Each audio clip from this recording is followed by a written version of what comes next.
నా బ్రతికిలా నక్కలు పీకిన కలేబరం ఏం లేదా తల్లి, ఏడవకు తల్లి.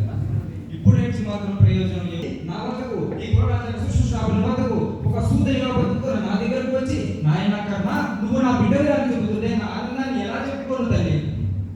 ఈ పనులు సంతోషంతో పొంగిపోతున్న నా చెవులు కర్ణుడు అన్న నామధేయాన్ని సార్థకం చేస్తున్నాయి, మాత సార్థకం చేస్తున్నాయి. హఠాత్తుగా పుత్రుల పాపనై నీ ఒడి చేరి నీ స్తన్యం ముంచి ఉంగాని ఏడ్చి అమ్మా అని తల్లి. ఏదమ్మా ఒక్కసారి మరొక్కసారి నాయన కన్నా నువ్వు నా బిడ్డవని ఒక్కసారి చెప్పు తల్లి. ఇక నా అవసరాన్ని కానీ నా ఔన్నత్యాన్ని కానీ ఎవ్వరూ గుర్తించనక్కర్లేదు.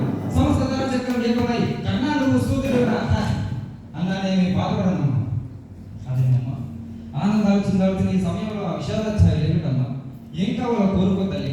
ఆ యువతిని పడగొట్టి మా పెద్దతండ్రి శ్రీ పాండురాజుల వారిని తిరిగి కొని రమ్మంటావా? ఏం కావాలో కోరుకో తల్లి, ఏం కావాలో చెప్పు తల్లి.